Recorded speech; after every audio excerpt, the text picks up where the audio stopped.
ഞങ്ങളുടെ channel subscribe ചെയ്യുക. Latest update videos കാണാൻ ബെൽ ബട്ടൺ ക്ലിക്ക് ചെയ്യുക. ഓക്കെ, അപ്പോൾ നമ്മൾ ഇതുവരെ പഠിച്ചതിൽ പ വെച്ചിട്ട് ഫ ഭ വരെ പഠിച്ചു കഴിഞ്ഞു. ഇനി നെക്സ്റ്റ് ഭ. ഇത് ഉച്ചരിക്കുന്നത് തന്നെ നമ്മൾ ശരിക്കും പറഞ്ഞാൽ രണ്ട് ലിപ്പുകൾ തമ്മിൽ ഒന്നിച്ചിട്ട് പ്രസ് ചെയ്തിട്ടെടുക്കുന്ന ഭ. അങ്ങനെ പുറത്തേക്ക് എയർ പുറത്തേക്ക് വരണം. അപ്പോൾ ഭ, ഭാരതം, ഭരണി. അപ്പോൾ ആ വാക്കുകളൊക്കെ വരുമ്പോൾ ഈ ഭ വെച്ചിട്ടുള്ള വാക്കുകൾ നമ്മൾ സംസാരിക്കുമ്പോൾ തന്നെ സംസാരിക്കേണ്ട സൗണ്ടുകൾ ഇങ്ങനെയായിരിക്കണം. ഭ ഭ എന്നുള്ള പുറത്തേക്ക് വരണം. അത്ര ഒച്ചത്തിൽ വ്യക്തതയും സ്ഫുടതയോടു കൂടിയാണ് സംസാരിക്കാൻ വേണ്ടിയിട്ട്. അപ്പം ഭ വെച്ചിട്ടുള്ള ഒരു വാക്ക് നമ്മളെ വീടുകളിലൊക്കെ ഉപയോഗിക്കാറുണ്ട്. അതിലുപരി ശരിക്കും പറഞ്ഞിട്ടുണ്ടെങ്കിൽ നമ്മൾ അച്ചാറൊക്കെ ഇട്ട് വെക്കുന്ന ഒരു പാത്രമാണ്. അപ്പം അത് എന്താണ് എന്ന്, അപ്പോൾ അതെങ്ങനെയാണ്, അതെന്താണ് കുറിച്ച് നിങ്ങൾക്ക് അറിയാം. സാധാരണ ഒരു കാണാൻ നല്ല ഭംഗിയായിരിക്കും. ഒരു ക്ലേനെ കൊണ്ടുണ്ടാക്കിയ, ഒരു ചൈന ക്ലേനെ കൊണ്ടുണ്ടാക്കിയ ഒരു നല്ലൊരു പാത്രം, ഭംഗിയുള്ളൊരു മനോഹരമായ ഒരു പാത്രമാണ്. അതാണ് ഭരണി എന്ന് പറയുന്നതിൽ അച്ചാറിട്ട് വെക്കും. നമ്മൾ എന്തൊക്കെ സാധനങ്ങളൊക്കെ പണ്ട് കാലങ്ങളിൽ കൂടുതലായി ഉപയോഗിച്ചിരുന്നതാണ്. ഒരുപാട് വലിയ വലിയ ഭരണികളൊക്കെ. അപ്പോൾ ഭ വെച്ചിട്ടുള്ളൊരു ആദ്യത്തെ വേർഡ് നമുക്ക് പഠിക്കുന്നത് ഭരണി എന്ന് പഠിക്കാം. ഭ അതെങ്ങനെ എഴുതുന്നതാ? ഭ രാ ണി. ഇതെങ്ങനെ വായിക്കുക? ഭരണി എന്നല്ല, ഭരണി. അങ്ങനെ വ്യക്തമായിട്ട് ഉറച്ചിട്ട് വായിക്കണം, ഭരണി. അതുപോലെ തന്നെ ഭ വെച്ചിട്ടുള്ള വേറൊരു വേർഡാണ്. ശരിക്കും പറഞ്ഞിട്ടുണ്ടെങ്കിൽ നമ്മൾ ഇന്ത്യക്ക് പറയുന്ന മറ്റൊരു പേരുണ്ട്. സ്നേഹത്തോടു കൂടിയിട്ട് എല്ലാവരും പറയുന്നൊരു വേർഡുണ്ട്. എന്തായിരിക്കും അത് നിങ്ങൾക്കറിയാവോ? ഭാരതം. ഭാരതം എൻ്റെ നാടാണ് നമ്മൾ പറയൂല്ലേ? പ്രതിജ്ഞയൊക്കെ പറയുന്ന സമയത്ത് ഭാരതം എൻ്റെ നാടാണ് നമ്മൾ പറയാറില്ലേ? അപ്പം ഭാരതം. ഭാരതം എന്ന് പറഞ്ഞാൽ എന്താ? നമ്മൾ ജീവിക്കുന്ന, നമ്മൾ താമസിക്കുന്ന, നമ്മളതെന്ന് പറയുന്നൊരു നമുക്ക് വേണ്ടിയിട്ടുള്ളൊരു രാജ്യമാണ് എന്ത്? ഭാരതം. അതിന് ഇന്ത്യക്ക് നമ്മൾ പറയുന്നതാണ്, നമ്മൾ ഭാരതവാസികളാണ്, ഭാരതരാടെന്ന് പറയില്ല. അപ്പോൾ ഭ വെച്ചിട്ട് ഭാരതം എങ്ങനെ എഴുതാൻ നോക്കാം നമുക്ക്. ഭാരതം, ഭാരതം. പിന്നെ ഭ വെച്ചിട്ട് എന്താ? നമ്മൾ ഭരണി പഠിച്ചു, ഭാരതം പഠിച്ചു. പിന്നെ എന്താ? ഭക്തി. അപ്പം എല്ലാവർക്കും ഭക്തി ഉണ്ടാവും അല്ലേ? എന്തിനെങ്കിലോടും. ചിലപ്പോൾ ദൈവത്തോടെ ആയിരിക്കും ചില ആളുകൾക്ക് അഗാധമായ ഭക്തി ഉണ്ടാവുക. ചില വ്യക്തിയോട് ഭയങ്കര ഭക്തിയായിരിക്കും. ചില ആളുകൾ എഴുതിയ ബുക്കിനോട് ഭക്തി തോന്നും. പല ആളുകൾക്കും ഡിഫറൻസ് ആയിട്ട് ഓരോന്നിനോട് ഭക്തി തോന്നും. ഭക്തി എന്ന് പറയുമ്പോൾ ആരാധന, ഇഷ്ടം അല്ലേ? ഒരു പ്രത്യേകമായിട്ടുള്ളൊരു ആരാധനയായിരിക്കും. സാധാരണഗതിയിൽ ഉണ്ടാകുന്ന ഒരു ആരാധനയായിരിക്കില്ല, പ്രത്യേകമായിട്ടുള്ളൊരു ആരാധനയായിരിക്കും അല്ലേ? ഇപ്പോൾ ദൈവത്തിനോടൊക്കെ ഒരുപാട് ചില ആളുകൾക്കൊരു പ്രത്യേക ദൈവത്തിനോടൊരു പ്രത്യേക ആരാധനയൊക്കെ ആയിരിക്കും അല്ലേ? അപ്പം എന്താണ് ഭക്തി എന്ന് പറയുന്നത്? ഇതാണ്.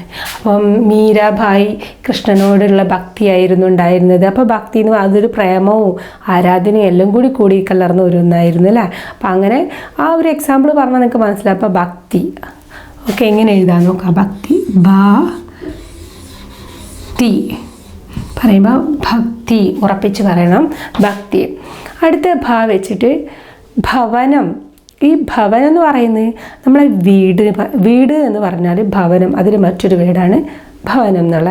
ഭവനം എന്ന് പറഞ്ഞാൽ വീട് അല്ലേ? അപ്പോൾ ഈ വീടിന് പറയുന്ന മറ്റൊരു വീടാണ് ഭവനം. അതെങ്ങനെ എഴുതാൻ നോക്കാം നമുക്ക്.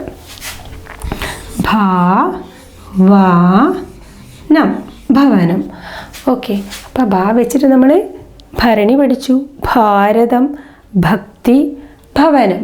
ഇനി ഭ വെച്ചിട്ട് എന്താണ്? ഭയം. ഭയം എന്ന് പറഞ്ഞാൽ നിങ്ങൾക്കറിയില്ലേ? നമുക്ക് എന്തിനോടെങ്കിലും ഒരു ഭയം, പേടി തോന്നുക. ചിലപ്പോൾ ഞാൻ പറയാം, കാട്ടിൽ നിന്നൊരു സിംഹം വന്നിട്ടുണ്ട് പുറത്തേക്ക്, നമ്മളെ നാട്ടിലുണ്ടെന്ന് പറയുമ്പോൾ നമുക്ക് ഒരു ഭയം ഉണ്ടാവില്ല, പേടി. അയ്യോ എന്നെ പിടിക്കുമോ, എന്നെ പിടിച്ചതൊന്നും ഞങ്ങളെ വീട്ടിലേക്ക് വരുമോ, ഭയം ഉണ്ടാവില്ല. അതാണ് ഭയം എന്ന് പറയുന്നത്. അപ്പോൾ ആ ഭയം എങ്ങനെ എഴുതാമെന്ന് നമുക്ക് നോക്കാം. ഭയം, ഭയം. ഓക്കെ, അടുത്തത് ഭ വെച്ചുള്ള വാക്ക് എന്തായിരിക്കും? വീട്ടിൽ തന്നെ ഒരുപാട് പേരുണ്ട് വീട്ടിലുള്ളത് അല്ലേ? അപ്പോൾ നമുക്ക് അച്ഛനും അമ്മയായിരിക്കും. പക്ഷെ അവർ തമ്മിൽ എന്തായിരിക്കും ബന്ധമുണ്ടാവുക? അച്ഛൻ അമ്മയുടെ ആരെയായിരിക്കും, അമ്മ അച്ഛൻ്റെ ആരെയായിരിക്കും.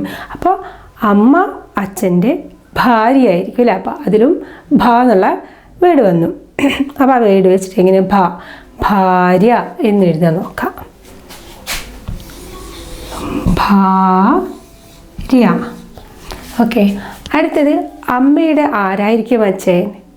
ഭർത്താവ്. അതൊരു ഭ തന്നെ വന്ന് കണ്ട, സെയിം ഭാര്യ ഭർത്താവ്. ഓക്കെ, അപ്പോൾ ഭർത്താവ് എങ്ങനെ എഴുതാം നമുക്ക്?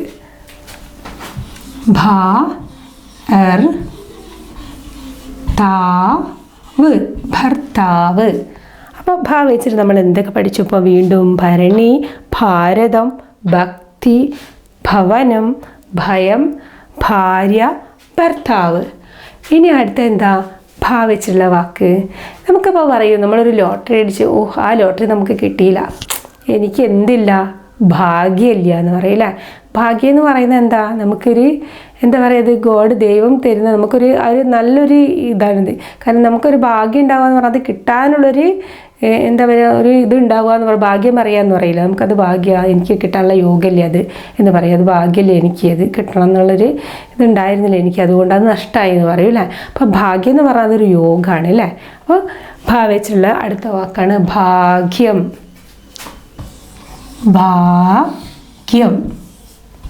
ഓക്കെ, അടുത്തത് ഭ വെച്ചുള്ള വാക്ക് എന്താ വരുന്നത്? ഭക്ത. ഭക്ത എന്ന് പറയുമ്പോൾ എന്താ? ഇപ്പം നേരത്തെ ഒരു എക്സാമ്പിൾ പറഞ്ഞ പോലെ കൃഷ്ണൻ്റെ ആരാധകയാണ് മീര. അപ്പം മീര കൃഷ്ണൻ്റെ ഭക്തയാണ് അല്ലേ. ഭക്ത എന്ന് പറഞ്ഞാൽ ഭഗവാനെ ആരാധിക്കുന്ന, അല്ലെ ഭഗവാനെ പ്രാർത്ഥിക്കുന്ന അല്ലെങ്കിൽ ആരാധിക്കുന്ന ഒരു വ്യക്തിയാണെന്ത്? മീര. അതുകൊണ്ടാണ് അതിനെ ഭക്ത എന്ന് പറയുന്നത്. അപ്പോൾ നമ്മൾ ഓരോരുത്തർ എക്സാമ്പിൾ പറയും. ഇപ്പം ഞാൻ പറയുകയാണെങ്കിൽ ഞാൻ കൃഷ്ണൻ്റെ ഭക്തയാണ്.